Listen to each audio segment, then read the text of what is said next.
ರಕ್ಷಕರಾಗಿ ಯೇಸು ಕ್ರಿಸ್ತನ ನಾಮದಲ್ಲಿ ನಿಮ್ಮೆಲ್ಲರಿಗೂ ವಂದಿಸುತ್ತಾರೆ. முதலாவதாக ஆண்டவராகிய இயேசு கிறிஸ்து இந்த வாய்ப்பை தந்ததற்காக நன்றியை செலுத்திக் கொண்டு இந்த வாய்ப்பை தந்த உங்கள் அனைவருக்கும் நன்றியை தெரிவித்துக் கொள்கிறேன். ಮೊದಲನೇದಾಗಿ ಇಲ್ಲಿ ಈ ಸ್ಥಳದಲ್ಲಿ ಬಂದಿದ್ದಕ್ಕಾಗಿ ಕೊಟ್ಟ ದೇವರಿಗೂ ಆಮೇಲೆ ಈ ಸೌಲಭ್ಯವನ್ನು ಕೊಟ್ಟ ಎಲ್ಲ ವಿಶ್ವಾಸ ಮಕ್ಕಳಿಗೂ ಕೃತಜ್ಞತೆಯನ್ನು ಸಲ್ಲಿಸುತ್ತಾರೆ. அநேக நாட்களாக நான் இந்த வார்த்தையை பேச வேண்டும் என்று நினைத்திருக்கிறேன். ತುಂಬಾ ದಿವಸದಿಂದ ಈ ವಾಕ್ಯವನ್ನು ಮಾತಾಡಬೇಕು ಅಂತ ನೆನೆಸಿದುಂಟು. இந்த சபையின் பெயர் WWPSP மிஷன் சர்ச் என்று இருக்கிறது. உலக மக்கள் ரட்சிப்பின் ஜெப மிஷன் என்று பெயர். ಇದಕ್ಕೆ world people salvation prayer mission ಲೋಕದ ರಕ್ಷಣೆ ಸಭೆ ಅಂತ ಇದಕ್ಕೆ ಹೆಸರಿದೆ. அதை ஒன்றொன்றாக பிரித்து பார்த்தோம் என்றால் ಅದನ್ನ ಒಂದೊಂದಾಗಿ ನಾವು ಬಿಡಿಸಿ ಹೇಳೋದಾದರೆ ஆண்டவர் நம்முடைய தலைமை போதகருக்கு கொடுத்ததான ஒரு தரிசனம் எவ்வளவு ஒரு பெரியதான ஒரு தரிசனமாக காணப்படுகிறது. ದೇವರು ನಮ್ಮ ದೊಡ್ಡ ಬೋಧಕರಿಗೆ ಕೊಟ್ಟದಾನ ಒಂದು ದರ್ಶನ, ಅದು ಎಷ್ಟು ದೊಡ್ಡದಾದ ಒಂದು ದರ್ಶನವಾಗಿದೆ. உலக மக்கள் ரட்சிப்பிற்காக ஜெபிக்க வேண்டிய ஒரு வாஞ்சையை ஆண்டவர் அப்பொழுதே கொடுத்திருக்கிறார் என்று நாம் பார்க்கிறோம். ಈ ಪ್ರಪಂಚದಲ್ಲಿರುವ ಎಲ್ಲಾ ಜನರಿಗಾಗಿ ಪ್ರಾರ್ಥಿಸಲಿಕ್ಕಾಗಿ ಆ ದಿನದಲ್ಲೇ ದೇವರು ಅವರನ್ನು ಕೊಟ್ಟಿರುವುದಂತ ಒಂದು ದರ್ಶನ. இந்த சபையை தொடங்கி அநேக இடத்தில் தமிழ்நாடு, ஒரிசா போன்ற இடத்தில் பாண்டிச்சேரியிலும் இருந்ததை பார்க்க முடிகிறது. ಈ ಸಭೆಯು ಇದು ತಮಿಳುನಾಡು, ಒಡಿಶಾ, ಪಾಂಡಿಚೇರಿ ಇಲ್ಲಿ ಇದರ 5 ಹೊಸೂರು ಈ ಸ್ಥಳಗಳನ್ನೆಲ್ಲ ಈ ಸಭೆ ಹರಡುವಂತೆ ದೇವರು ಕೃಪೆ ಮಾಡಿದ್ದಾರೆ. நாம் ஒரு சிறிய கூட்டமாக இருந்தாலும், இது ஒரு சிறிய தொடக்கமாக இருந்தாலும், வேதாகமத்தை பார்க்கும் பொழுது அநேக இடத்தில் சிறுமையை குறித்து ஆண்டவர் என்ன சொல்கிறார் என்பதை பார்க்கிறோம். ನಾವು ಚಿಕ್ಕ ಕೂಟವಾಗಿದ್ದರೂ ನಾವು ಸತ್ಯವೇದದಲ್ಲಿ ಅನೇಕ ಸ್ಥಳಗಳಲ್ಲಿ ಚಿಕ್ಕ ಕೂಟದ ಬಗ್ಗೆ ಸತ್ಯವೇದದಲ್ಲಿ ತುಂಬಾ ಹೇಳಲ್ಪಟ್ಟಿದೆ. ஆண்டவராகிய இயேசு கிறிஸ்து உங்களுடைய விசுவாசம் சிறிய கடுகளவு இருந்தால் போதும் என்று சொல்கிறார். ದೇವರಾದ ಯೇಸು ಕ್ರಿಸ್ತನ ಸತ್ಯವೇದದಲ್ಲಿ ನಿಮ್ಮ ನಂಬಿಕೆಯು ಸಾಸಿವೆ ಕಾಳಷ್ಟು ಇದ್ರೆ ಸಾಕು ಅಂತ ಹೇಳಿದ್ದಾರೆ. அவருடைய சீஷர்கள் 12 பேர் தான். அந்த 12 பேரை வைத்து இந்த உலகத்தையே மாற்றினதான தேவன். ದೇವರ ಜೊತೆಯಲ್ಲಿ ಯೇಸು ಸ್ವಾಮಿ ಜೊತೆಯಲ್ಲಿದ್ದ ಶಿಷ್ಯರು 12 ಜನರ ಮೂಲಕವಾಗಿ ಲೋಕ ಪೂರ್ತಿಯು ಈ ಸತ್ಯವೇದ ಸುವಿಶೇಷವು ಸಾರ್ವಜನಿಕ ಅವರು ಕೃಪೆ ಮಾಡಿದರು.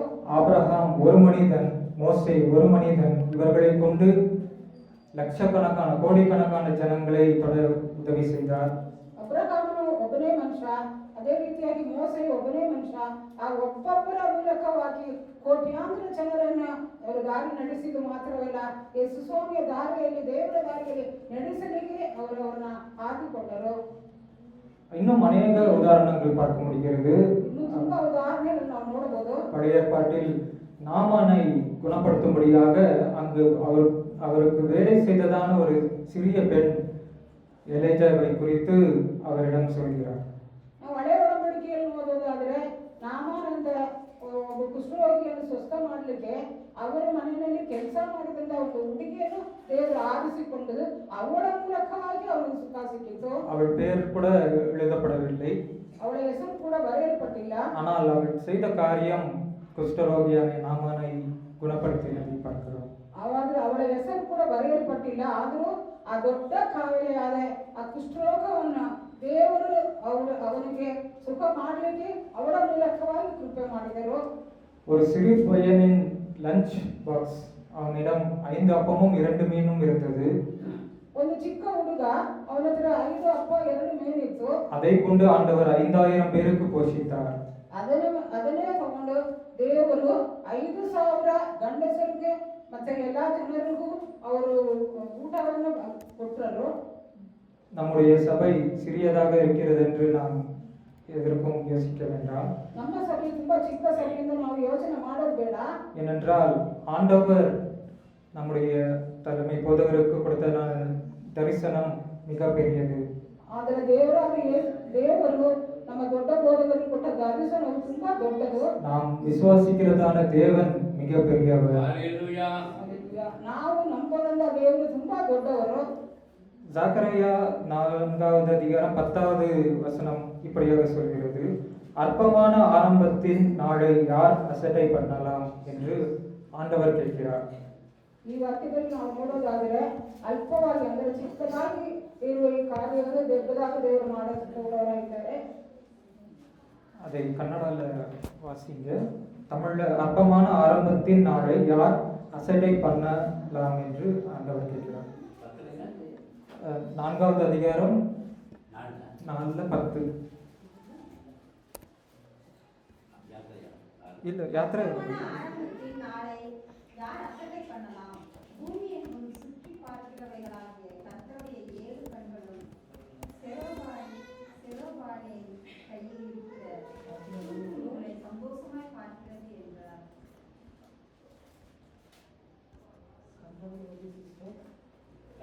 ಈ ದೀಪಗಳಿಂದ ಸೂಚಿತವಾದ ಯೆಹೋವನು 7 ಕಣ್ಣುಗಳುಳ್ಳ ಭೂಲೋಕದ ಎಲ್ಲ ಕಡೆಗಳಲ್ಲಿಯೂ ಪ್ರಸರಿಸುತ್ತಾ ತೂಕದ ಗುಂಡು ಚೆರೋಬೇರನ ಕೈಯಲ್ಲಿರುವುದನ್ನು ಸಂತೋಷದಿಂದ ನೋಡುತ್ತವೆ. ಹೀಗಿರುವಲ್ಲಿ ಅಲ್ಪ ಕಾರ್ಯಗಳು ದಿನವನ್ನು ಯಾರು ತಿರಸ್ಕರಿಸಾರೋ?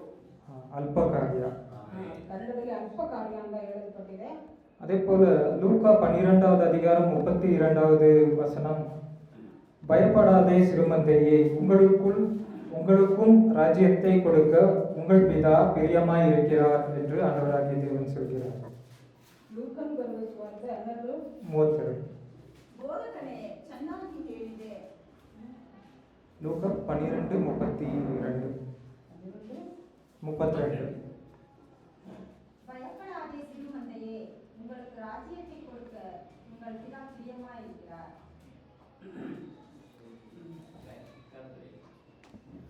ಭಯಪಡಬೇಡ, ನೀನು ಚಿಕ್ಕ ಮಂದೆಯಾಗಿದ್ದರೂ ದೇವರು ನಿನ್ನಿಂದ ದೊಡ್ಡ ಕಾರ್ಯಗಳನ್ನು ಮಾಡ್ತಾರೆ.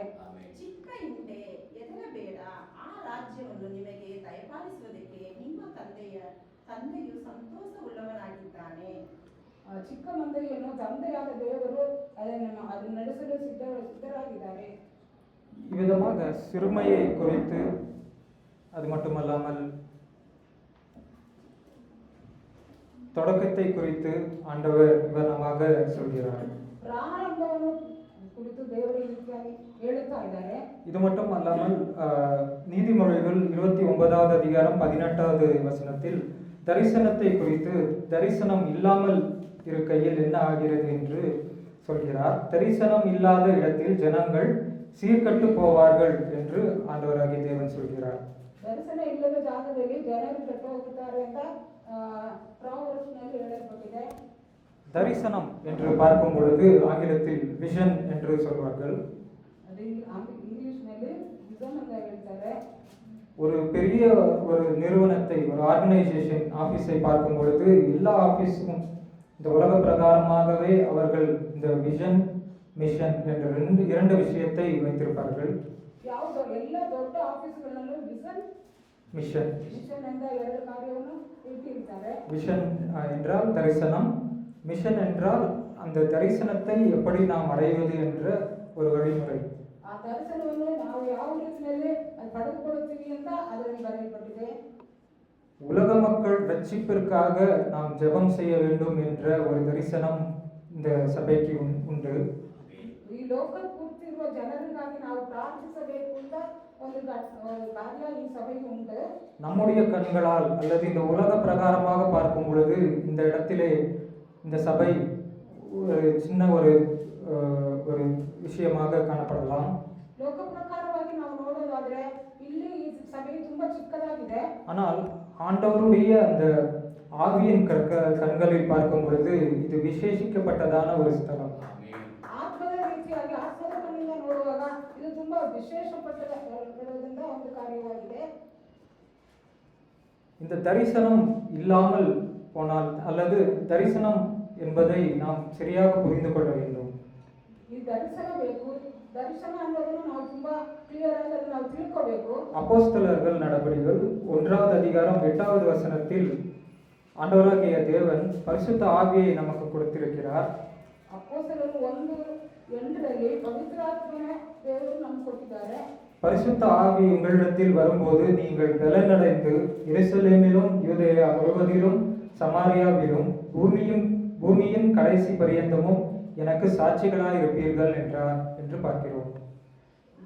ಅಪೊಸ್ತಲರು 1:8 ಪವಿತ್ರಾತ್ಮ ನಿಮ್ಮ ಮೇಲೆ ಬರಲು ನೀವು ಬಲವುಳ್ಳ ಹೊಂದಿ ಯೆರೂಸಲೇಮಿನಲ್ಲಿಯೂ ಎಲ್ಲ ಯೂದೆಯ ಸಮರಿಯ ಸೀಮೆಗಳಲ್ಲಿಯೂ ಭೂಲೋಕದ ಕಟ್ಟ ಕಡೆಯವರೆಗೂ ನನಗೆ ಸಾಕ್ಷಿಯಾಗಿರಬೇಕು.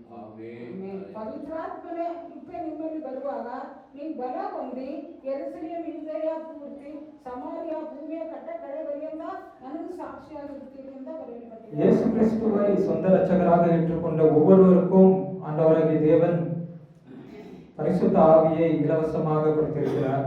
ದೇವರಾದ ಯೇಸು ಕ್ರಿಸ್ತನ ಒಪ್ಪಿಕೊಂಡಿರುವ ಒಬ್ಬೊಬ್ಬರಿಗೂ ದೇವರು ಗಿಫ್ಟ್ ಆಗಿ ಪವಿತ್ರಾತ್ಮನ ಕೃಪೆಯನ್ನು ಕೊಟ್ಟಿದ್ದಾರೆ.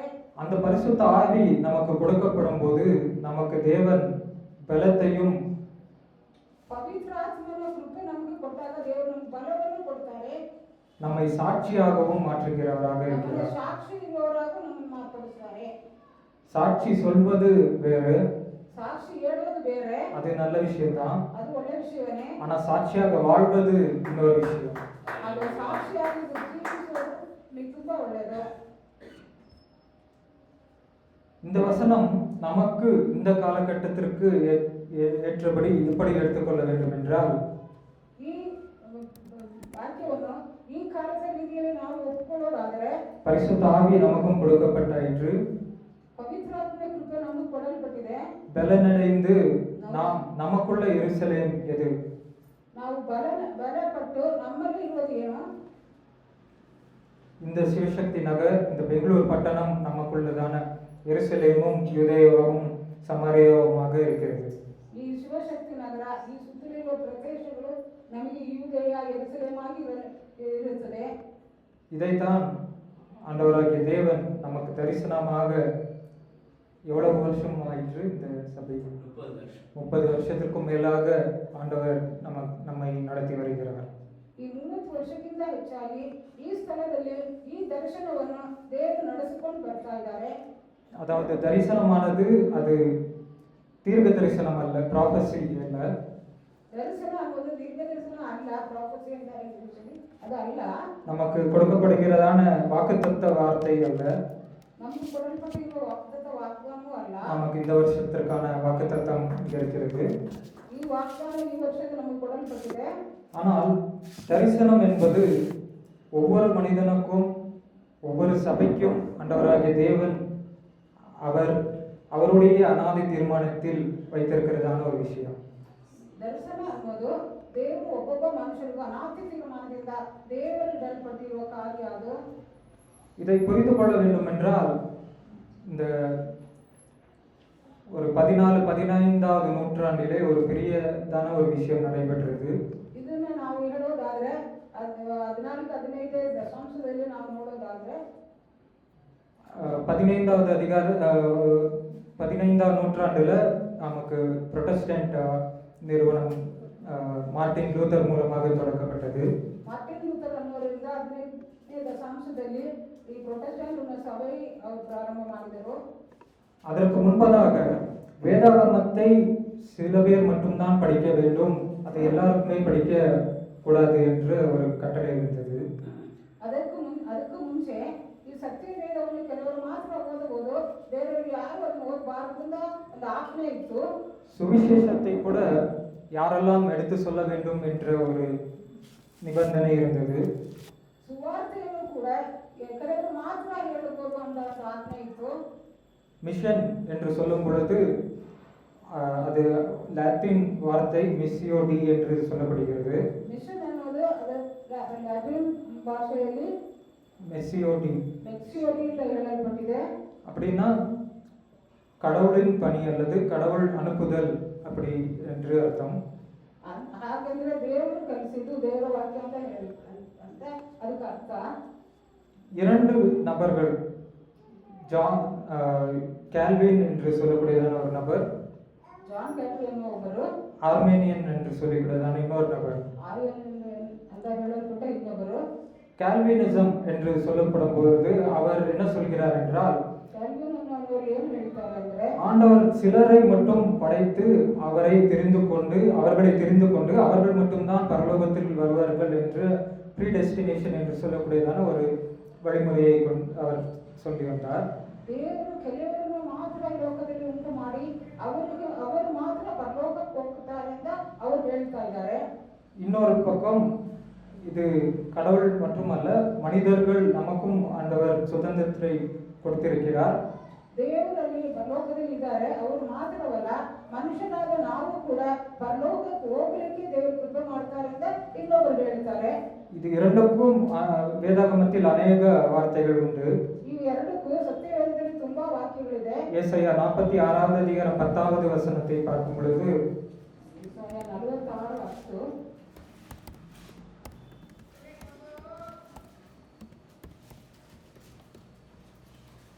ನನಗೆ ಸರಿ ಸಂಬಂಧವಿಲ್ಲ, ಆರಂಭದಲ್ಲಿಯೇ ಅಂತ್ಯವನ್ನು ತಿಳಿಸಿದ್ದೇನೆ.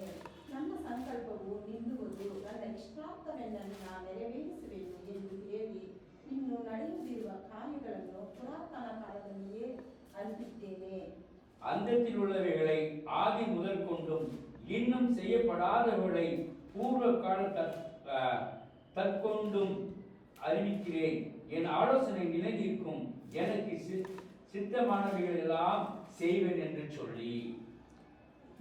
இவ்விதமாக ஆண்டவர் என்ன நடக்கப் போகிறது என்று முன்னமே அறிந்திருக்கிறார் என்று அங்கு பார்க்கிறோம்.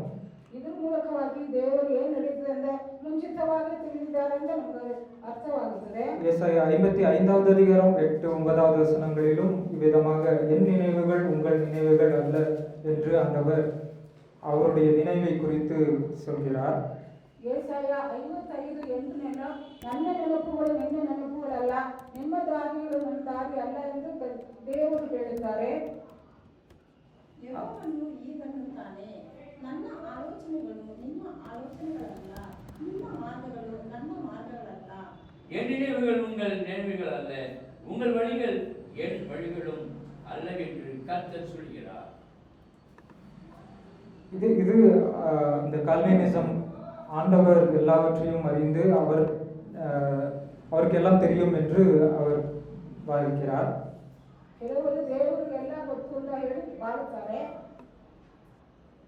ஆனால் இதை நாம் மனிதர்களாக முழுமையாக புரிந்து கொள்ள முடியாது. ಅದು ಈ ಕಾರ್ಯಗಳನ್ನು ಮನುಷ್ಯರಾಗಿ ನಾವು ತಿಳಿದುಕೊಳ್ಳೋದಕ್ಕೆ ಆಗುವುದಿಲ್ಲ.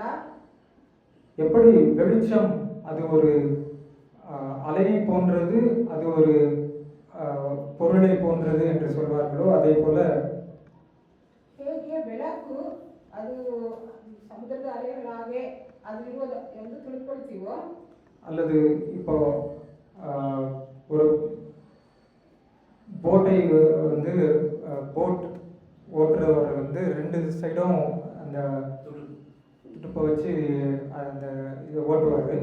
ஒரே பக்கம் மட்டும் அதை வச்சு பண்ணிட்டு இருந்தா அதே இடத்துல சுத்திக்கிட்டே இருக்கும். ಬೋಟ್ ಅದೇ ಹಡಗು ಸಲ್ಲಿಸುವವರು ಸಮುದ್ರದಲ್ಲಿ ಆ ತುಡುಪು ಅಂತ ಒಂದು ಇರುತ್ತದೆ, ಅದನ್ನ 2 ಕಡೆಯನ್ನು ಸಲ್ಲಿಸಿದ್ರೆ ಅದು ಮುಂದಕ್ಕೆ ಹೋಗುತ್ತೆ. ಅದು ಒಂದೇ ಒಂದು ಮೇಲೆ ಮಾಡಿದ್ರೆ ಅದಲ್ಲೇ ಸುತ್ತುತ್ತಾ ಇರ್ತದೆ. அதனால் ஆண்டவருக்கு நேரம், பொருள், இடம் இவற்றுக்கு ஒரு தடை கிடையாது. ದೇವರಿಗೆ ಒಂದು ಸ್ಥಳ, ಒಂದು ಸಮಯ, ಇದಕ್ಕೆಲ್ಲ ತಡೆ ಇಲ್ಲ. அவர் அதை தாண்டி அதையும் மிஞ்சினவர். ಅದು ಎಲ್ಲದಕ್ಕೂ ಮೇಲೆ ಹಾಕಿ ಅವರು ಯಾವ ಸಮಯದಲ್ಲಿ ಎಲ್ಲ ಕಾರ್ಯವನ್ನು ಮಾಡಲು ಸಿದ್ಧವಾಗಿದ್ದಾರೆ. ஆதியாகமம் 1வது வசனம், ஆதியிலே தேவன் வானத்தையும் பூமியும் சிருஷ்டித்தார் என்று நாம் பார்க்கிறோம். ಆದಿಕಾಂಡದಲ್ಲಿ 1ನೇ ಅಧ್ಯಾಯದಲ್ಲಿ ನಾವು ನೋಡುವಾಗ ದೇವರು ಆಕಾಶ ಭೂಮಿಯನ್ನು ಉಂಟು ಮಾಡಿದರು ಅಂತ ನಾವು ನೋಡಬಹುದು. ஆதியிலே என்று சொல்லப்படும் போது அது நேரத்தை குறிக்கிறது. ಆದಿಲೇ ಸ್ಟಾರ್ಟಿಂಗ್ ಅಲ್ಲಿಂದ ಹೇಳುವಾಗ ಅದು ಸಮಯವನ್ನು ತೋರಿಸುತ್ತದೆ. வானத்தையும் பூமியும் என்று சொல்லும்போது அது ஒரு இந்த ஸ்பேஸ் என்று சொல்லக்கூடியதான் அந்த ஒரு பொருள். ಆಕಾಶ ಭೂಮಿ ಸೃಷ್ಟಿಸಿದರು ಅಂತ ಹೇಳುವಾಗ ಅದೊಂದು ಸ್ಥಳವನ್ನು ಅದು ತೋರಿಸುತ್ತದೆ. அதே போல அந்த பூமியானது அநேக விஷயங்களை கொண்டு, பொருளை கொண்டு செயல்பட்டபடியால் அது மேட்டர், பொருளை கொண்டது என்று பார்க்கிறோம். ಈ ಭೂಮಿಯನ್ನು ನಾವು ನೋಡುವಾಗ ಅನೇಕ ಕಾರ್ಯಗಳು ಭೂಮಿಯಲ್ಲಿ ಎಲ್ಲ ಭೂಮಿಯಲ್ಲಿ ಇರುವ ಜಂತುಗಳು, ಆಮೇಲೆ ಮರಗಳು, ಗಿಡಗಳು ಇದೆಲ್ಲ ದೇವರು ಸೃಷ್ಟಿ ಮಾಡಿದ್ದಾರೆ. அப்படி என்றால் இந்த நேரத்திற்கும் காலத்திற்கும் இடத்திற்கும் பொருளுக்கும் மிகுந்த இல்ல தனிமைப்படுத்தப்பட்டவர் தான் இறைவன், ஆண்டவர் என்று சொல்லக்கூடியவர்.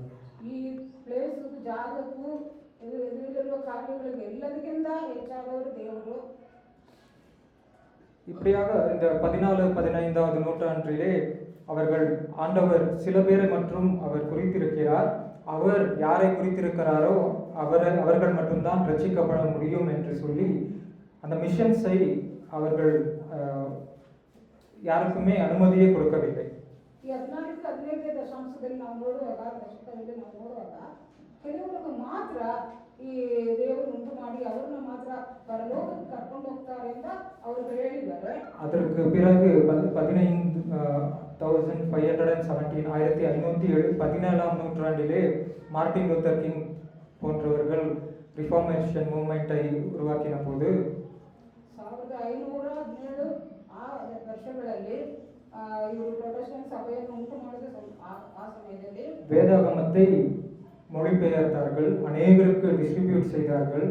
ಈ ಸತ್ಯ ವೇದವನ್ನು ಅವರು ಟ್ರಾನ್ಸ್ಲೇಟ್ ಮಾಡಿದ್ರು, ತುಂಬಾ ಜನರಿಗೆ ಅದನ್ನ ಡಿಸ್ಟ್ರಿಬ್ಯೂಟ್ ಮಾಡಿ ತುಂಬಾ ಜನರಿಗೆ ಹಂಚಿದರು. குட்டன்பெர்க் என்று சொல்லக்கூடியவர் முதலாவதாக ஒரு புத்தகத்தை அச்சடிப்பதற்காக உருவாக்கப்பட்டதான பிரிண்டிங் ஒரு மிஷினை உருவாக்கினார். ಅವರು ಆ ಹೆಸರಿರುವ ಮನುಷ್ಯನು ಸತ್ಯ ವೇದವನ್ನು ಪ್ರಿಂಟ್ ಮಾಡೋದಕ್ಕಾಗಿ ಒಂದು ಮೆಷಿನ್ ಅನ್ನು ಕಂಡುಹಿಡಿದರು. எல்லாமே ஆண்டவருடைய சித்தத்தின்படி இந்த காலத்தில் அந்த நேரத்தில் உருவானதை பார்க்க முடிகிறது. ದೇವರ ಚಿತ್ತದಿಂದಾನೇ ಆ ಕಾಲದಲ್ಲಿ ಎಲ್ಲ ಉಂಟಾಯಿತು. இந்த மொழிகளை பார்க்கும்போதும் கூட பைபிள் ஹீப்ரு, அரமேயிக், கிரீக் என்ற 3 பாஷையில் எழுதப்பட்டிருக்கிறது. ನಾವು ಸತ್ಯ ವೇದವನ್ನು ನೋಡುವಾಗ ಅದು 3 ಭಾಷೆಯಲ್ಲಿ ಅದು ಆವಾಗ ಆ ಸಮಯದಲ್ಲಿ ಅವರು ಪ್ರಿಂಟ್ ಮಾಡಿದರು. ஹீப்ரு பாஷை அந்த யூதர்களுக்கு கொடுக்கப்பட்டதான பாஷை. ಹೆಬ್ರಿ ಭಾಷೆ ಅದು ಜೂಸ್ ಯಹೂದಿಯರಿಗೆ ಕೊಡಲ್ಪಟ್ಟಿರುವ ಭಾಷೆ. ஆனால் கிரேக்க பாஷை அந்த ரோமர் காலத்தில் உலகம் முழுவதும் அதை பறைசாற்றினார்கள். ಗ್ರೇಕರಿಗೆ ಗ್ರೇಕ ಭಾಷೆಯನ್ನು ಲೋಕ ಪೂರ್ತಿ ಇರುವ ಜನರಿಗೆ ಅದು ಟ್ರಾನ್ಸ್ಲೇಷನ್ ಮಾಡಿ ಕೊಟ್ಟಿದ್ದಾರೆ. அப்படியாக ஆண்டவருடைய சீஷர்கள் கிரேக்க மொழியை படித்து அதிலே புது ஏற்பாட்டை எழுதி நமக்கு கொடுத்திருக்கிறார்கள். ದೇವರ ಶಿಷ್ಯರು ಕೂಡ ಅದರಿಂದನೇ ಹೊಸ ಒಡಂಬಡಿಕೆಯನ್ನು ಅದರಿಂದ ಬರೆದಿದ್ದಾರೆ. அதற்கு பிறகு 1611வது நூற்றாண்டில் முதலாவதாக கிங் ஜேம்ஸ் வெர்ஷன் என்று ஆங்கிலத்திலே மொழிபெயர்க்கப்பட்டது.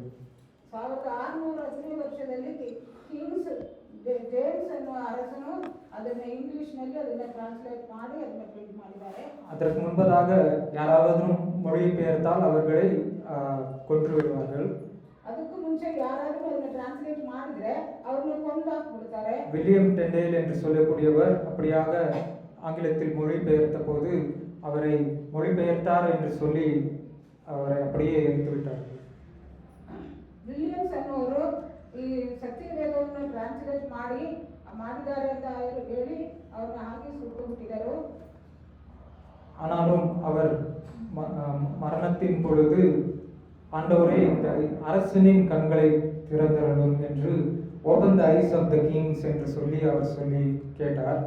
ಆದರೂ ಅವರು ಸಾವಿರ ಸಮಯದಲ್ಲಿ ದೇವರೇ ಈ ಅರಸನ ಕಣ್ಣುಗಳನ್ನು ತೆರೆಯಿ ದೇವರೇ ಅಂತ ಹೇಳಿ ಅವರು ಪ್ರಾರ್ಥನೆ ಮಾಡಿ அப்படியாக வந்ததுதான் இந்த கிங் ஜேம்ஸ் வெர்ஷன். அந்த அரசர் தான் இந்த மொழிபெயர்க்கு உத்தரவு கொடுத்தார். ಅನಂತರ ಬಂದಿದ್ದೆ ಈ ಟ್ರಾನ್ಸ್ಲೇಷನ್ ಮಾಡಿ ಹಲವಾರು ಭಾಷೆಗಳಲ್ಲಿ ಅವರು ಮಾಡಿದರು. அப்படியாக வந்ததான ஒரு விஷயம் இந்த வேதாகமத்தை மட்டுமல்லாமல் இந்த மிஷன் ஆண்டவர் கொடுத்ததான இந்த ஊழியத்தை அவர் கட்டளையிட்டு அனுப்பினதான மிஷனரிஸ்கள் வர ஆரம்பித்தார்கள். ತುಂಬಾ ಮಿಷನರೀಸ್ಗಳು ದೇವರು ಈ ಸತ್ಯವೇದವು ಮಾತ್ರ ಅಲ್ಲ, ಈ ಸುವಾರ್ತೆಯನ್ನು ಸಾರುವುದಕ್ಕೂ ಕೂಡ ದೇವರು ಕೃಪೆ ಮಾಡಿದ್ದಾರೆ. ஆண்டவர் சர்வ வல்லமை படைத்த தேவன். அவருக்கு எல்லாம் தெரியும். ದೇವರು ಸರ್ವಶಕ್ತನು, ಅವರಿಗೆ ಎಲ್ಲ ಗೊತ್ತಿದೆ. ஆனாலும் மனிதருக்கு அவர் அந்த சாய்ஸ், அவரை தேர்ந்தெடுக்கும்படியாக ஒரு வாய்ப்பை கொடுத்திருக்கிறார். ಆದರೆ ಮನುಷ್ಯನಿಗೆ ದೇವರು ದೇವರನ್ನ ಆರಿಸಿಕೊಳ್ಳುವುದಕ್ಕಾಗಿ ಒಂದು ಶಕ್ತಿಯನ್ನು ಕೊಟ್ಟಿದ್ದಾರೆ. அவர் நினைத்திருந்தால் நம்மளை ரோபோட் மாதிரி வேற எதுவுமே செய்ய முடியாமல் அவருக்கு கீழ்ப்படிந்து நடக்கும் மாதிரி செய்திருக்கலாம். ದೇವರಿಗೆ ಚಿತ್ತ ಉಂಟು, ಯಾಕಂದ್ರೆ ಮನುಷ್ಯರನ್ನು ರೋಗಗಳಾಗ ಮಾರ್ಪಡಿಸಲಿಕ್ಕೆ ಅವರಿಗೆ ಚಿತ್ತ ಉಂಟು. ஆனால் ஆண்டவர் அன்பு நிறைந்தவர். ಆದರೆ ದೇವರಿಗೆ ತುಂಬಾ ಪ್ರೀತಿ ಇರುವ ದೇವರು. அன்பு என்பது அது நம்முடைய மனதிலிருந்து அவரை நேசிக்கும்படியாக வரக்கூடியதான ஒரு பொருள். ಪ್ರೀತಿ ಅನ್ನೋದು ನಮ್ಮ ಮನಸ್ಸು ಒಳಗೆಯಿಂದ ನಾವು ದೇವರನ್ನ ಮೆಚ್ಚಾಗಿ ಪ್ರೀತಿಸಬೇಕು. அதை என்னைக்குமே ஃபோர்ஸ் பண்ணி யாரால கையாலையும் வர வைக்க முடியாது. ಪ್ರೀತಿ ಅನ್ನೋದನ್ನ ನಾವು ಫೋರ್ಸ್ ಇಂದ ನಾವು ಮಾಡಬೇಕು, ನೀನು ಪ್ರೀತಿ ಮಾಡಬೇಕು ಅಂತ ಹೇಳಿ ಅದನ್ನ ಮಾಡೋದಕ್ಕೆ ಸಾಧ್ಯವಿಲ್ಲ.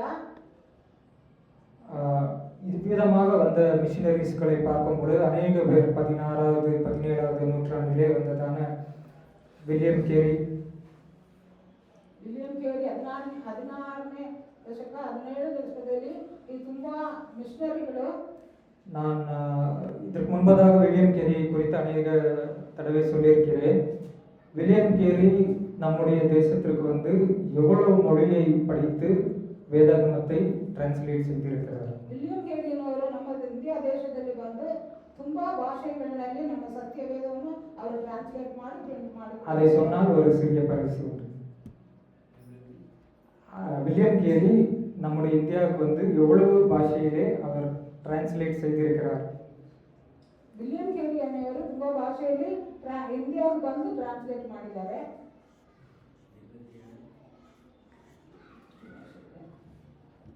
கொஞ்சம்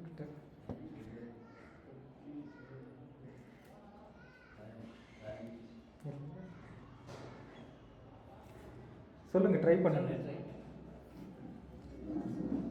அது வந்து இந்த கிடியன்ஸ் இன்டர்நேஷனல் மூலமாக இன்றைக்கு கிடியன்ஸ் இந்தியாவிற்கு உலகத்திற்கு 126 மொழிகளில் இந்த வேதாகமத்தை இலவசமாக கொடுத்து வருகிறார்கள்.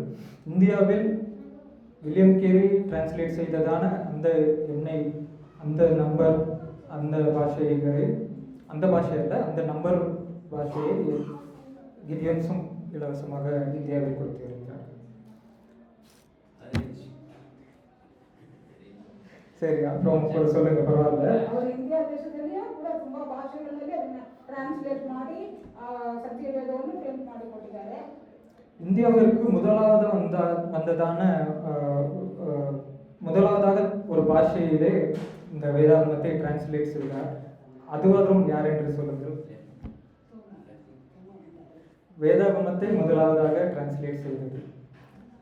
இப்போ ಇಂಡಿಯಾದಲ್ಲಿ ಸತ್ಯವೇದವನ್ನು ಮೊದಲನೇದಾಗಿ ಟ್ರಾನ್ಸ್ಲೇಟ್ ಮಾಡಿದವರು நான் சொன்ன இந்த 14, 15, 16 நூற்றாண்டுக்கு பிறகுதான் இவங்க வந்திருக்க முடியும். மார்ட்டின் லூத்தர் இது லாட்டின்ல டிரான்ஸ்லேட் பண்ணாரு.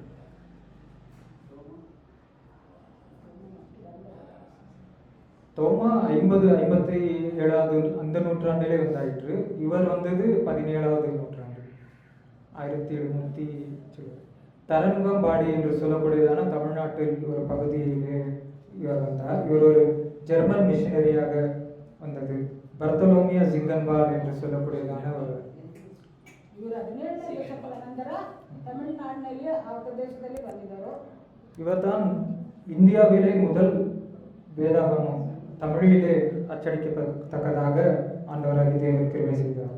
ತಮಿಳುನಾಡಿನಲ್ಲಿ ತಮಿಳಿನಲ್ಲೇ ಅದು ಪ್ರಿಂಟ್ ಮಾಡಿದ್ರು ಸತ್ಯವೇದವನ್ನು ಅವರೇ. அவர் சிறிய வயதிலே அவர் மரித்து விட்டார். ಚಿಕ್ಕ ವಯಸ್ಸಿನಲ್ಲಿ ಅವರು ತೀರಿಗೆ ಹೋದರು. ஆனாலும் அவர் செய்ததான காரியம் மிகப்பெரியதாக இன்றைக்கு தமிழ்நாட்டிலே பார்க்கும் பொழுது அநேக நம்முடைய கன்னியாகுமரி மாவட்டத்திலே 60%க்கும் அதிகமாக கிறிஸ்தவர்கள் காணப்படுகிறார்கள். ಕನ್ಯಾಕುಮಾರಿ ಡಿಸ್ಟ್ರಿಕ್ಟ್ನಲ್ಲಿ ನೋಡೋದಾದ್ರೆ 60% ಕ್ರೈಸ್ತರಲ್ಲಿ ಜೀವಿಸುತ್ತಾರೆ. அவ்விதமாக வில்லியம் கேரி, சரி நானே சொல்லிடுறேன், 26 மொழிகளில் அவர் வேதாகமத்தை டிரான்ஸ்லேட் செய்திருக்கிறார். ವಿಲಿಯಂ ಕೇರಿ 26 ಭಾಷೆಗಳಲ್ಲಿ ಇದನ್ನ ಸತ್ಯವೇದವನ್ನು ಟ್ರಾನ್ಸ್ಲೇಟ್ ಮಾಡಿದ್ದಾರೆ. முழுமையாக டிரான்ஸ்லேட் செய்யாவிட்டாலும் சிறிய பாகத்தை அவர் நமக்கெல்லாம் ஒரு பாஷை படிக்க வேணும்னாவே கஷ்டமா இருக்கு. ಒಂದು ಭಾಷೆ ನಾವು ಕಲಿಯೋದಾದ್ರೆ ಕಷ್ಟವಾಗಿದೆ. 26 ಭಾಷೆயை படித்து அதற்கு வேதாகமத்தை டிரான்ஸ்லேட் செய்திருக்கிறார். ಅವರು 26 ಭಾಷೆಗಳನ್ನ ಕಲಿತು ಆ 26 ಭಾಷೆಗಳನ್ನು ಸತ್ಯವೇದವನ್ನು ಟ್ರಾನ್ಸ್ಲೇಟ್ ಮಾಡಿ ಪ್ರಿಂಟ್ ಮಾಡಿದ್ದಾರೆ. ஜான் ஹேண்ட்ஸ் என்று சொல்லக்கூடியவர் மங்களூர் பட்டணத்திற்கு வந்து அங்கு முதலாவதாக மங்களூர் சமாச்சார் என்ற நியூஸ் பேப்பரை தொடங்கினார்.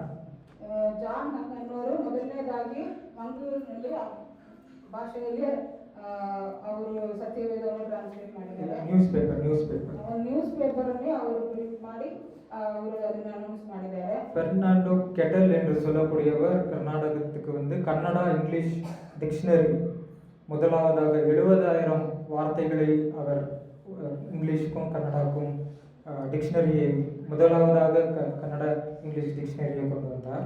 ಇನ್ನೊಬ್ಬರು ಕರ್ನಾಟಕ ದೇಶದಲ್ಲಿ ಬಂದು ಅವರು ಕನ್ನಡದಲ್ಲಿ ಆ ಸತ್ಯವೇದವನ್ನು ಅವರು ಟ್ರಾನ್ಸ್ಲೇಟ್ ಮಾಡಿ ಅವರು ಅದನ್ನ ಪ್ರಿಂಟ್ ಮಾಡಿ ಎಲ್ಲರಿಗೂ போன வருஷத்துல இங்க இருக்கிறதான ஒரு நபர் இவர் செய்ததான இந்த ஒரு காரியத்தை பார்த்து அவர் கிறிஸ்தவர் அல்ல ஒரு ಕಳೆದ ವರ್ಷದಲ್ಲಿ ಈತನು ಮಾಡಿದ ಈ ಕಾರ್ಯಗಳು ನೋಡಿ ಅವರು ಕ್ರೈಸ್ತರಲ್ಲ. ஒரு நபர் என்ன செய்திருக்கிறார் என்றால் அதை ஒரு டாக்குமெண்ட்ரியாக ஒரு படமாக எடுத்திருக்கிறார். ಅದನ್ನ ஒரு டாக்குமெண்ட்ரி ಅಂದ್ರೆ ಅದನ್ನ ಅವರು ಚಿತ್ರವಾಗಿ ಬಿಡಿಸ್ತಾರೆ, ಅದನ್ನ ತಂದಿದ್ದಾರೆ. அவரிடம் கேட்கும் பொழுது அவர் சொன்னது என்னவென்றால், ஜெர்மனியிலிருந்து எங்கள் பாஷையை கற்றுக்கொண்டு இதன் மேல் பிரியமாக இவ்வளவு காரியம் செய்திருக்கிறாரே, அவரை குறித்து நான் கேள்விப்பட்டு அவரை குறித்து நான் ஆராய்ச்சி செய்த போது அவர் வெறும் இந்த ஒரு டிக்ஷனரி அல்ல, இங்கே உள்ள கல்விக்காக பெண்கள் கல்விக்காக இன்னும் அநேக விஷயங்களை அவர் செய்திருக்கிறார். அப்படி செய்ததான நோக்கம் என்ன என்று நான் பார்க்கும் பொழுது அவருக்கு இருந்ததான அந்த வாஞ்சை, எவ்வளவோ ஏதோ விஷயத்தை எல்லாம் சொல்வார்கள், ஆனால் அதையெல்லாம் எடுத்துக்கொள்ளாமல் சேவை செய்ய வேண்டும் என்று வந்திருக்கிறாரே, அந்த நோக்கத்திற்காக நான் இதை செய்கிறேன் என்று அவர் சொன்னார். ಅವರು ಹೆಣ್ಣು ಮಕ್ಕಳ ಎಜುಕೇಷನ್ಗಾಗಿ ಅವರ ಸೇವೆಗಾಗಿ ಇಲ್ಲಿ ಬಂದಿದ್ದಾರೆ ಅಂತ ಅವ್ರಿಗೋಸ್ಕರ ನಾನು ಈ ಕಾರ್ಯವನ್ನು ಮಾಡಿದ್ದೀನಿ ಅಂತ ಹೇಳಿದ್ದಾರೆ. இன்றைக்கு தமிழ்நாட்டில் பார்க்கும்போது ஒரு பெரிய பிரச்சனை, 3 மொழி திட்டத்தை கொண்டு வரணும்னு சொல்றாங்க. ಇವತ್ತು ತಮಿಳುನಾಡಿನಲ್ಲಿ ನೋಡೋದಾದ್ರೆ 3 ಭಾಷೆಗಳು ಕಲಿಯಬೇಕು ಅಂತ ಹೇಳಿದ ಒಂದು ಕಾರ್ಯವನ್ನು ಮಾಡ್ತಾ ಇದ್ದಾರೆ. ஹிந்தியையும் கட்டாயமாக கற்பிக்க வேண்டும் என்று சொல்கிறாங்க. ಹಿಂದಿ ಭಾಷೆಯನ್ನು ಕೂಡ ಕಡ್ಡಾಯವಾಗಿ ಕಲಿಬೇಕು, ಅಲ್ಲಿ ಇಂಗ್ಲಿಷ್ ತಮಿಳು ಅದರ ಜೊತೆಯಲ್ಲಿ ಹಿಂದಿನೂ ಕಲಿಬೇಕು ಅಂತ ಆಜ್ಞೆಗಳು ತಗೊಂಡು ಬರ್ತಾ ಇದ್ದಾರೆ. ஆனால் ஹிந்தி பாஷை கூட ஒரு மிஷினரி மூலமாக தொடங்கப்பட்டதான ஒரு பாஷை. ಹಿಂದಿ ಭಾಷೆ ಕೂಡ ಒಂದು ಮಿಷನರಿ ಮೂಲಕವಾಗಿ ಅದು ಪ್ರಾರಂಭವಾಗಿದೆ ಒಂದು ಭಾಷೆ. கில்கிரைஸ்ட் என்று சொல்லக்கூடியதான ஒரு நபர், ಡಿಫೆನ್ಸ್ ಅನ್ನೋ ಒಬ್ಬ ಮನುಷ್ಯರು, அவர் வந்து ஹிந்தியை வந்து சில அரபிக் மொழி சான்ஸ்கிரிட் எல்லாவற்றையும் சேர்த்து அந்த காலகட்டத்தில் உருவாக்கினதான ஒரு மொழி. ಅವರು ಆ ಕಾಲದಲ್ಲಿ ಅರೇಬಿಯ ಭಾಷೆಗಳಿಂದ ಅದನ್ನು ಟ್ರಾನ್ಸ್ಲೇಟ್ ಮಾಡಿದವರು. ஒரு நாளோ 2 நாளைக்கு போன வாரம்னு நினைக்கிறேன், பிரதமர் மெக்காலே எஜுகேஷன் சிஸ்டத்தை இன்னும் 10 வருஷத்துல மாற்றிவிட வேண்டும் அப்படின்னு சொல்றாரு. ಕಳೆದ ವಾರದಲ್ಲಿ ನಮ್ಮ ಪ್ರಥಮರು ಕೂಡ மெக்காலே ಆ ಎಜುಕೇಶನ್ ಕೂಡ ತಗೊಂಡ್ಬರ್ಬೇಕು ಅಂತ ಹೇಳ್ತಾರೆ. ಇಲ್ಲ, அதை மாற்றிவிட வேண்டும், ಅದನ್ನ ಚೇಂಜ್ ಮಾಡಬೇಕು ಅಂತ.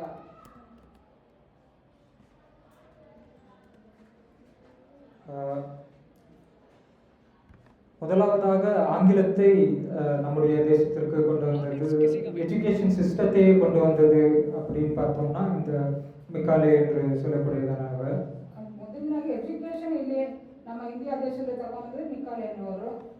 அப்பொழுது படிப்பு என்று பார்க்கும் பொழுது வெறும் உயர்ந்த ஜாதிக்கு மட்டுமே என்று இருந்ததான ஒரு காலம். ಅವಾಗ ಎಜುಕೇಶನ್ ದೊಡ್ಡ ಜಾತಿಯವರಿಗೆ ಮಾತ್ರ ಎಜುಕೇಶನ್, கீழ்ஜனங்கள எஜுகேஷன் இல்ல, ஸ்கூலுக்கு போகவில்ல. ஆணுக்கு மட்டுமே படிப்பு, பெண்களுக்கு படிப்பு கிடையாது என்று இருந்ததான நேரம். ಗಂಡು ಮಕ್ಕಳಿಗೆ ಮಾತ್ರ ಎಜುಕೇಶನ್, ಹೆಣ್ಣು ಮಕ್ಕಳಿಗೆ ಇಲ್ಲ. அவனமாக இருந்ததான விஷயத்தை எல்லாம் மாற்றி இது 1800வது வருஷத்திலே நடந்ததான விஷயங்கள். 1800 ವರ್ಷದಲ್ಲಿ ಆ ರೀತಿಯಾಗಿದ್ದ ಕಾರ್ಯಗಳನ್ನೆಲ್ಲ ಚೇಂಜ್ ಮಾಡಿ ಗಂಡು ಮಕ್ಕಳು ಹೆಣ್ಣು ಮಕ್ಕಳೆಲ್ಲ ಓದುವುದಕ್ಕಾಗಿ ಅವರು ಮಾಡಿಕೊಟ್ಟರು. அதையும் மாற்ற வேண்டும் என்றெல்லாம் சொல்லுகிறார்கள். ತುಂಬಾ ಚೇಂಜಸ್ ಅವರು ತಂದಿದ್ದಾರೆ. 19வது நூற்றாண்டிலே பார்க்கும்போது அசுசா ஸ்ட்ரீட் என்று சொல்லக்கூடியதான ஒரு இடத்திலே ஆண்டவராகிய பரிசுத்த ஆவியானவர் வல்லமையாக இறங்கி அங்கு அநேக அற்புத அதிசயங்களை செய்தார் என்று நாம் பார்க்கிறோம். 19ನೇ ದಶಕದಲ್ಲಿ ಪವಿತ್ರಾತ್ಮನು ಇಳಿದು ತುಂಬಾ ದೊಡ್ಡ ಕಾರ್ಯಗಳನ್ನು ಮಾಡಿದ್ದಾರೆ ಅಂತ ನಾವು ನೋಡಬಹುದು. இந்த எல்லா காரியங்களுக்கும் தொடக்கத்தை பார்க்கும் பொழுது அது ஒரு சிறிய தொடக்கமாக தான் காணப்படுகிறது. ಈ ಎಲ್ಲಾ ಕಾರ್ಯಗಳು ನಾವು ನೋಡುವಾಗ ಆ ಪ್ರಾರಂಭವಾಗುವುದು ತುಂಬಾ ಚಿಕ್ಕದಾದ ಒಂದು ಕಾರ್ಯವಾಗಿತ್ತು. அதை கொண்டு ஆண்டவர் மிகப்பெரிய காரியங்களை செய்து வந்தார். ಅದೇ ರೀತಿಯಾಗಿ ದೇವರು ತುಂಬಾ ದೊಡ್ಡ ಕಾರ್ಯಗಳನ್ನು ಮಾಡ್ತಾ ಇದ್ರು. கடைசியாக முடிக்கும்படியாக என்னுடைய வாழ்க்கையிலே ஆண்டவர் செய்ததான சிறு காரியங்களை நான் சொல்ல விரும்புகிறேன். ಕೊನೆಯದಾಗಿ ಸುನಿಲ ಜೀವಿತದಲ್ಲಿ ದೇವರು ಮಾಡಿದ ಕಾರ್ಯಗಳನ್ನು ಹೇಳ್ತಾರೆ. நான் ஹைதராபாத்துக்கு போயிட்டு 2015 வரும்பொழுது வேலை கூட இல்லாமல் ஒரு மாசமாக இருந்தேன். 2015ನೇ ಇಸ್ವಿನಲ್ಲಿ ಹೈದರಾಬಾದ್ಗೆ ಹೋಗಿ ಒಂದು ತಿಂಗಳು ಕೆಲಸ ಕೂಡ ಇಲ್ಲದೆ ಇದ್ದ. அந்த நேரத்திலும் அதற்கு பிறகும் தலைமை போதகர் தான் முதலாவதாக எனக்கு இங்கு பேசும்படியாக வாய்ப்பு கொடுத்தார். ಆವಾಗ ಕೂಡ ಮೊದಲನೇದಾಗಿ ಮಾತಾಡಲಿಕ್ಕೆ ಕೃಪೆ ಕೊಟ್ಟರು. காலேஜ் அந்த நேரத்தில் கூட நான் அவ்வளவா பேச மாட்டேன். ಕಾಲೇಜಲ್ಲಿ ಹೋಗುವಾಗ ಕೂಡ ಅಷ್ಟಾಗಿ ಮಾತಾಡೋದಿಲ್ಲ. ஸ்கூல்ல இருக்கும்போது யாரு கூடயுமே பேச மாட்டேன்.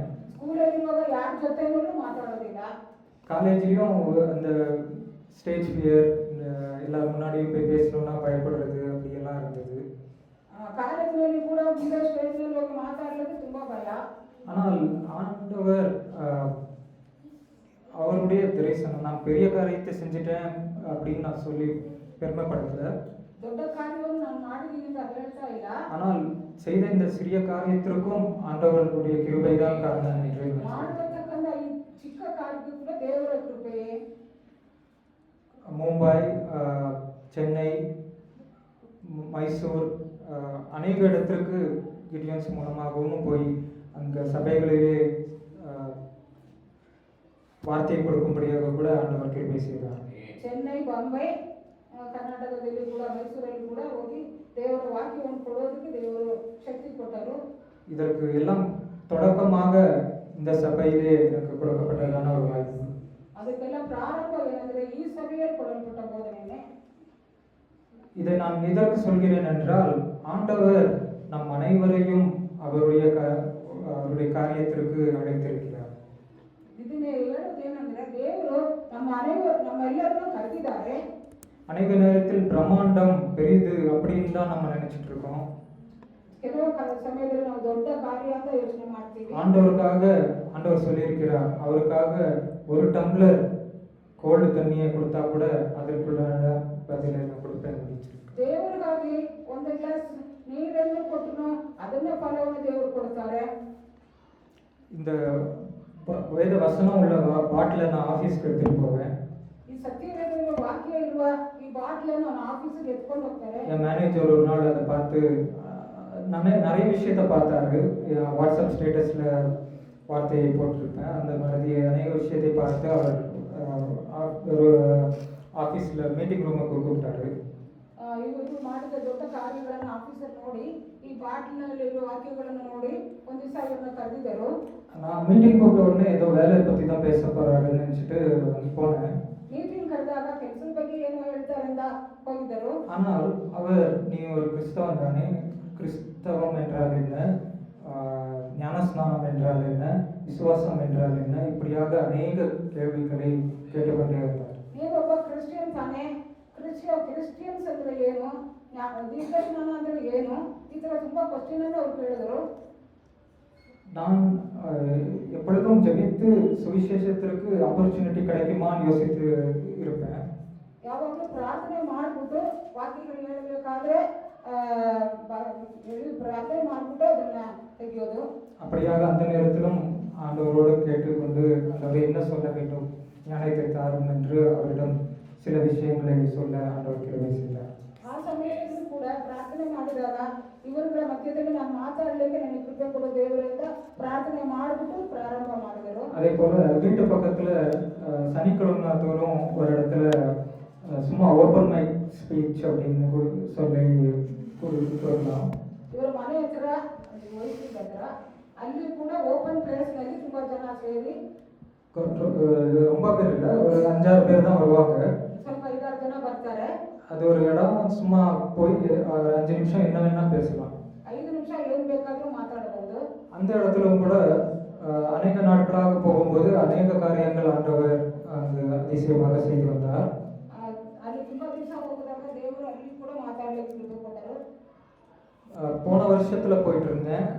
அடுத்ததாக இந்த வருஷத்துல ஒரு 2 வாரத்துக்கு முன்பதாக போக ஆரம்பிச்சேன். ಹೋದ ವರ್ಷದಲ್ಲಿ ಕೂಡ ಹೋಗಿದ್ರು. ಈ ವರ್ಷದಲ್ಲಿ ಕೂಡ ಅಲ್ಲಿ ಪ್ರೋಗ್ರಾಮ್ ಅನ್ನು ಮಾಡಲಿಕ್ಕೆ ದೇವರು ಕೃಪೆ ಕೊಟ್ಟರು. எப்படியாவது ஆண்டவருடைய வார்த்தையை அந்த இடத்துல சொல்லணும் அப்படின்னு சொல்லி யோசிப்பேன். ಹೇಗಾದ್ರೂ ದೇವರ ವಾರ್ತೆಯನ್ನು ಹೇಳಬೇಕು ಅನ್ನೋ ಯೋಚನೆ ಮಾಡಿ. அது எப்படின்னா ஓப்பன் மைக் என்ன வேணா 5 நிமிஷம் பேசலாம். அநேக பேர் அது ஓப்பன் ஸ்டாண்டப் காமெடின்னு சொல்லி சொல்லுவாங்க. 5 ನಿಮಿಷ ಅಲ್ಲಿ ಓಪನ್ ಪ್ಲೇಸ್ ಆಗಿದೆ, ಸ್ಟ್ಯಾಂಡರ್ಡ್ ಕಾಮಿಡಿ ಅಂತ ಹೇಳ್ತಾರೆ. நகைச்சுவையாக சிரிக்கத்தக்கதாக எல்லாம் பேசுவாங்க. ಅಲ್ಲಿ ಸ್ವಲ್ಪ ನಗುವುದಕ್ಕಾಗಿ ಏನಾದರೂ ಮಾತಾಡ್ತಾರೆ.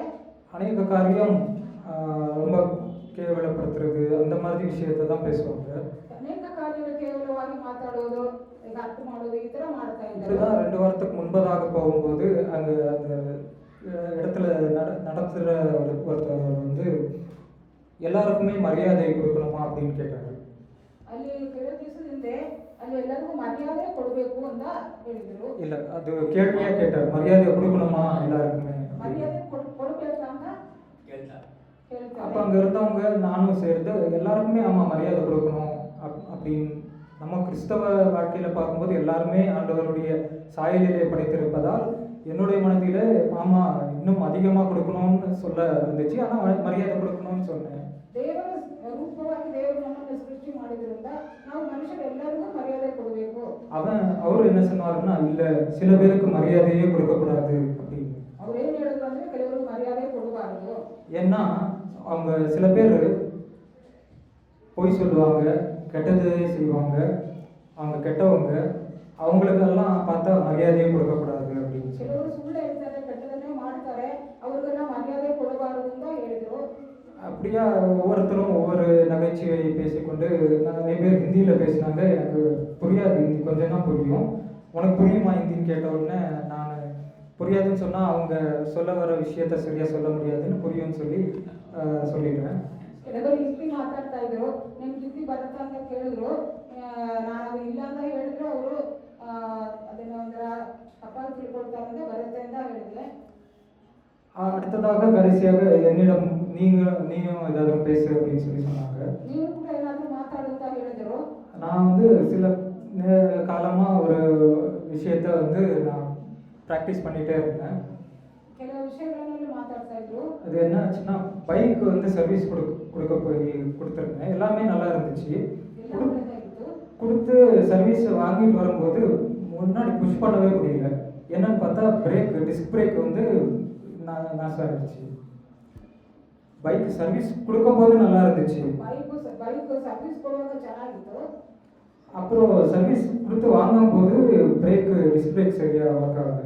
ಬೈಕ್ ಸರ್ವಿಸ್ ಕೊಟ್ಟಾಗ ಚೆನ್ನಾಗಿತ್ತು, ಸರ್ವಿಸ್ ಮಾಡಿ ತಿರ್ಗಾ ತಗೊಂಡಾಗ ಬ್ರೇಕ್ ಸರಿ ಆಗಿರಲಿಲ್ಲ. அப்போ கேட்டப்போ அது கியர் ஷூ போயிருக்கும், பிரேக் ஷூ போயிருக்கும், அதை மாற்றணும் அப்படின்னு சொல்லி திருப்பியும் 350 ரூபா கொடுத்து மாற்றி வச்சு. ಬ್ರೇಕ್ ಶೂ ಸರಿ ಇಲ್ಲ, ಅದನ್ನ ಚೇಂಜ್ ಮಾಡಬೇಕೆಂದು ಹೇಳಿ ಎಲ್ಲ அதுக்கப்புறம் பார்த்தா அதுவும் இதாகல. திருப்பி போய் கேட்டா இல்லை அது டிஸ்க் பிரேக்கே போயிடுச்சு அப்படின்னு. ಅದು ಬ್ರೇಕ್ ಕೊಡದೆ ಹೋಗಿದೆ. 2000 சில்லற சர்வீஸ்க்கு கொடுத்தாச்சு. அது எந்த பிரச்சனையுமே இல்லை. சர்வீஸ் கொடுத்து வாயில போட்டு க்ளீன் பண்ணி கொடுன்னு சொன்னதுக்கு 2000 ಚಿಲ್ಲರೆ ಕೊಟ್ಟು ಅದನ್ನೇನು ಇಲ್ಲ ಸರ್ವಿಸ್ ಮಾಡಿಕೊಡು ಅಂತ ಹೇಳಿದಕ್ಕೆ டிஸ்க் பிரேக்கு எவ்வளோ 5000மோ 4000மோ எவ்வளோ ஆகும். ತಿರ್ಗಾ ಅದಕ್ಕೆ ಅದು 4000 இதுவரை அதுக்கப்புறம் கொடுக்கவே இல்லை. ಅದು ಕೊಡಲೇ ಇಲ್ಲ. சரி, இது ஆச்சு. அடுத்த கார் சர்வீஸ்க்கு கொடுத்தேன். ಆನಂತರ ಕಾರು ಸರ್ವಿಸ್ ಕೊಟ್ಟಿದ್ದರು. அதான் காரில் ஒரு பிரச்சனையுமே இல்லை. ಕಾರಲ್ಲೂ ಏನು ತೊಂದರೆ ಇರಲಿಲ್ಲ. 15-20,000க்கு கிட்ட பில்லு. இந்த பிரச்சனை அந்த பிரச்சனைன்னு எந்த பிரச்சனையுமே இல்லாததுக்கெல்லாம் பில்லு போட்டாச்சு. ಅದು ಪ್ರಾಬ್ಲಮ್ಸ್ ಇರೋದಕ್ಕೆಲ್ಲ ಬಿಲ್ ಹಾಕಿ ಅದು 20,000 ಚಿಲ್ಲರೆ ಮಾಡಿದರು. எடுத்துட்டு வெளியே வரும்போது இந்த டிக்கி டோரை மட்டும் கொஞ்சம் பார்த்து தொடங்க அப்படின்னு சொல்லி அனுப்புனாங்க. ಅದು ಒಂದು ಆಚೆ ಬರುವಾಗ ಡಿಕ್ಕಿ ಡೋರ್ ಮಾತ್ರ ಸ್ವಲ್ಪ ஒரு ನೋಡ್ಕೊಂಡು பிரச்சனையுமே இருக்குல்ல. ಯಾವ போகும்போது இது எதுக்கு சொல்றாரு அப்படின்னு எனக்கு புரியல. ಯಾವ ಪ್ರಾಬ್ಲಮ್ ಇರಲಿಲ್ಲ, ಯಾಕೆ ಇವ್ರು ಈ ಥರ ಹೇಳ್ತಾರೆ ಅಂತ ನೋಡಿದರು. அப்புறம் ஏதோ ஒரு பொருளை வைக்கும்போது ஓப்பன் பண்ணி அவர் சொன்னது மறந்துட்டேன். ஏன்னா கார்லாம் நல்லா தான் இருந்துச்சு. அது டம்முன்னு தலையில் வந்து ஒரு அடி. ತಲೆ ಮೇಲೆ ಹೊಡೆಯಿತು. எந்த பிரச்சனையுமே இல்லாமல் போய் ஒரு சர்வீஸ் சென்டருக்கு கொடுத்து சர்வீஸ் பண்ணுங்கன்னா இந்த மாதிரி பிரச்சனை வருது. இந்த ஒரு ஸ்டோரி நான் வந்து ஒரு 5 நிமிஷம் சொல்லணும்னு இதெல்லாம் சொல்லிட்டு வந்தேன். சொல்லிட்டு வரும்போது கடைசியில் இன்னும் டிவி ஒரு பிரச்சனை, இதே மாதிரி ஒரு பிரச்சனை நடந்தது. அந்த கதையும் சேர்த்து சொல்லிட்டு இந்த மாதிரி நிறைய விஷயம் அடுத்தடுத்ததான் நடந்துக்கிட்டே வருது. நான் எதுக்கு தெரியல ஆண்டவரே அப்படின்னு அவங்கக்கிட்ட சொல்கிறேன். ஆண்டவரே அப்படின்னு நான் ஆண்டவர்கிட்ட கேட்டேன். ஆண்டவர் வந்து நான் பைபிள் ஆண்டவர் இயேசு கிறிஸ்து அப்படின்னு எல்லாம் சொல்லலை. ஒரு சாதாரணமாக அவங்களுக்கு புரிகிற மாதிரி சொல்லணும். என்னுடைய நோக்கம் என்னன்னா, ஆண்டவர் வந்து நீ எதை விதைக்கிறாயோ அதை அறுப்பாய் என்ற ஒரு வார்த்தையை வந்து நான் இதெல்லாம் நீ சொன்ன போய் நீ செஞ்ச காரியத்திற்கு ஆண்டவர் உனக்கு பதில் கொடுக்குறாருன்னு அவங்களுக்கு சொல்லி புரிய வைக்கணும்னு சொல்லி போனது. நீங்க ஏன் ಇದನ್ನೇ ಮಾಡ್ತೀಯೋ ಅದನ್ನೇ ಪ್ರೀತಿ ಅಂತ ಅವ್ರಿಗೆ ಹೇಳಿ, ನೀನು ಕೆಟ್ಟದ್ದು ಮಾಡಿದ್ರೆ ದೇವರನ್ನೇ ಕೆಟ್ಟದನ್ನೇ ಮಾಡ್ತಾರೆ ಅಂತ ಅವ್ರಿಗೆ ಅರ್ಥ ಆಗ್ಬಂದೇ ನಾನು ಅವ್ರ ಹತ್ರ ಮಾತಾಡಿದೆ. நான் இதை சொன்ன உடனே அவன் அந்த எல்லாருக்கும் மரியாதை கொடுக்கக்கூடாதுன்னு சொன்னாங்க. என்ன சொன்னான், karma karma, this is karma, what you have done you are getting the same அப்படின்னு சொன்னாரு. ಕರ್ಮ ಕರ್ಮ, ಇದು ನೀನು ಏನು ಮಾಡ್ತೀಯೋ ಅದೇ ನಿನ್ಗೆ ಸಿಗ್ತದೆ ಅಂತ ಹೇಳಿದರು. ஆனால் அவன் எதற்காக சில பேருக்கு மரியாதை கொடுக்கக்கூடாதுன்னு சொன்னான்னா, ಅವ್ರು ಯಾತಕ್ಕೆ ಕೆಲವರು ಮರ್ಯಾದೆ ಕೊಡಬಾರ್ದು ಅಂತ ಹೇಳಿದರು. It's a God's printing mistake அப்படின்னு சொன்னான். பிரிண்டிங் மிஸ்டேக், ಅದು ಪ್ರಿಂಟಿಂಗ್ ಮಿಸ್ಟೇಕ್ ಅಂತ ಹೇಳಿದರು. ஆண்டவர் படைப்பை குறித்தே அவன் ஒரு விதமா சொல்லிட்டான். ದೇವರು ಸೃಷ್ಟಿ ಮಾಡಿದ ಮನುಷ್ಯರೇ ಅವರು ಆ ರೀತಿ ಹೇಳಿದ್ದಾರೆ. நான் ஜஸ்ட் இந்த கலாத்தியர் 6:7 அதிகாரத்துல இந்த வார்த்தை இருக்கிறது, இதை விதைக்கிறியோ அதை. அப்போ இதை அவர் சொன்ன உடனே எனக்கு ஒரு மாதிரி ஆயிடுச்சு. அவர் ಹೇಳಿದ பிரிண்டிங் மிஸ்டேக் அப்படின்னு, காட்ஸ் பிரிண்டிங் மிஸ்டேக் அப்படின்னு. ಬಾಸ್ ಪ್ರಿಂಟಿಂಗ್ ಮಿಸ್ಟೇಕ್ ಅಂದ್ರೆ ದೇವರು ಸೃಷ್ಟಿ ಮಾಡಿದ್ದು ಸರಿ ಇಲ್ಲ ಅಂತ ಅವ್ರು ಹೇಳಿದಂಗಾಯ್ತು. உடனே நான் என்ன சொன்னேன், கர்மாவும் இல்லை ஒன்றும் இல்லை, ஆண்டவராகிய தேவன் வந்து எனக்கு அநேக நன்மையான காரியங்களை செய்திருக்கிறார். ಕರ್ಮಾನೂ ಇಲ್ಲ ಏನೂ ಇಲ್ಲ, ದೇವರು ತುಂಬಾ ದೊಡ್ಡ ಕಾರ್ಯಗಳನ್ನು ನಮ್ಗೆ ಮಾಡಿದ್ದಾರೆ. 7 வருஷமா குழந்தை இல்லாம இருந்தேன், ஆண்டவர் இந்த வருஷம் எனக்கு குழந்தை கொடுத்தார். ದೇವರು 7 ವರ್ಷ ಮಕ್ಕಳು ಇರಲಿಲ್ಲ, ದೇವರು ಸುಂದರವಾದ ಒಂದು ಮಗುವನ್ನು ಕೊಟ್ಟಿದ್ದಾರೆ. 7 வருஷம் ஒரு வேலையிலிருந்து நீக்கப்பட்டேன். அதே மாதிரியான வேலை வேண்டும் என்று நான் கேட்டு 7 வருஷத்திற்கு அப்புறம் ஆண்டவர் என்ன கொடுத்தார். 7 ವರ್ಷ ಒಂದು ಕೆಲಸದಿಂದ ಅದಕ್ಕೆ ಮಾಡಿದೆ, ಅದರಿಂದ ದೊಡ್ಡ ಕೆಲಸವನ್ನು ದೇವರು ಕೊಟ್ಟಿದ್ದಾರೆ. இது உண்மைதான். இது எதை விதைப்பியோ அதை அறுப்பாய் என்பது உண்மைதான். ನೀನು ಏನು ಬೀಜ ಮಾಡ್ತೀಯೋ ಅದನ್ನೇ ಕುಯ್ತೀಯ ಅಂತ ಹೇಳುವ ಮಾತು ಸರಿನೇ. ஆனால் ஆண்டவருடைய கிருபை அதையும் தாண்டினது. ஆமென், ஹalleluya. ದೇವರ ಕೃಪೆ ಅದಕ್ಕಿಂತ ಹೆಚ್ಚಾಗಿದ್ದು. அவர் படைத்தது என்றைக்குமே தவறல்ல. அவர் சிருஷ்டித்தது என்ன சொன்னால், எதையெல்லாம் சிருஷ்டித்தாரோ அதையெல்லாம் நல்லது நல்லது என்று ஆண்டவர் சொன்னார். ದೇವರು ಸೃಷ್ಟಿ ಮಾಡಿದಾಗ ಆದಿಕಾಂಡದಲ್ಲಿ ಕೂಡ ಅವರು ಸೃಷ್ಟಿ ಮಾಡಿದೆಲ್ಲ ಒಳ್ಳೆಯದು ಒಳ್ಳೆಯದು ಅಂತ ಹೇಳ್ತಾ ಇದ್ದರು. இவ்விதமாக ஆண்டவர் இந்த சபை நமக்கு சிறிதாக காணப்படலாம். ಈ ಸಭೆಯು ನಮಗೆ ತುಂಬಾ ಚಿಕ್ಕದಾಗಿ ಇರಬಹುದು. இதன் தொடக்கம் சிறிதாக இருக்கலாம். ಇದರ ಪ್ರಾರಂಭ ಚಿಕ್ಕದಾಗಿರಬಹುದು. ஆனால் ஒரு கடுகை போல அந்த விதை சிறிதாக இருந்தாலும் ஆண்டவருடைய அந்த சித்தம் மிகப்பெரியதான ஒரு சித்தம். ಸಾಸಿವೆ ಕಾಳಿನಂತೆ ಇದು ಚಿಕ್ಕದಾಗಿದ್ದರೂ ದೇವರ ಕೃಪೆಯಿಂದ ದೊಡ್ಡದಾಗ ಮಾಡಬಲ್ಲದು. இதை யாராலும் எங்கிருந்தாலும் செய்வார்கள் என்று நாம் நினைத்து கொண்டே இருக்க முடியாது. ಯಾರು ಎಲ್ಲಿದ್ರು ಏನ್ ಮಾಡಬಹುದು ಅಂತ ನಾವು ತಿಳ್ಕೊಳ್ಳೋಕ್ಕಾಗೋದಿಲ್ಲ. ஆண்டவர் கண்டிப்பாக செய்வார். ದೇವರು ಖಂಡಿತವಾಗಿ ಮಾಡ್ತಾರೆ. எஸ்தருக்கு மொர்தெகாய் விவரணமாக சொல்கிறார். எஸ்தருக்கு மொர்தெகாய், ಎಸ್ತರ್ಗೆ ಮೊರ್ದೆಕಾಯಿ ಅವರು ರಿಲೇಷನ್ ಆಗಿ ಕೊಟ್ಟರು. நீ அங்கே பேலஸில் இருக்கிற அங்கே எந்த பிரச்சனையும் இல்லை அப்படின்னு நீ இருந்தீன்னா நீ இருக்கலாம், ஒன்றும் பிரச்சனை இல்லை. ನೀನು ಈ ಅರಮನೆಯಲ್ಲಿ ಇರುವ ಇರುವಾಗ ನಿಮ್ಗೇನು ತೊಂದರೆ ಇಲ್ಲ ಅಂತ ನೀವು ತಿಳ್ಕೊಂಡಿರ್ಬೋದು. ஆண்டவர் அவருடைய காரியத்தை வேறு மூலமாக செய்து முடித்து விடுவார். ದೇವರು ಬೇರೆಯವರ ಮುಖಾಂತರ ದೇವರ ಕಾರ್ಯವನ್ನು ಮಾಡಿ ಮುಗಿಸುತ್ತಾರೆ. ஆனால் உன்னுடைய வாழ்க்கையும் உன்னுடைய குடும்பமும் ஆண்டவர் கணக்கு கேட்பார். ನಿನ್ನ ಕುಟುಂಬವನ್ನು ದೇವರು ನೋಡಿಕೊಳ್ಳುತ್ತಾರೆ. எசேக்கியேல் 33வது அதிகாரத்தில் அந்த இடத்துல அவர் நம்மளை ஒரு காவற்காரனாக அங்க வைத்திருக்கிறார். எசேக்கியேல் 33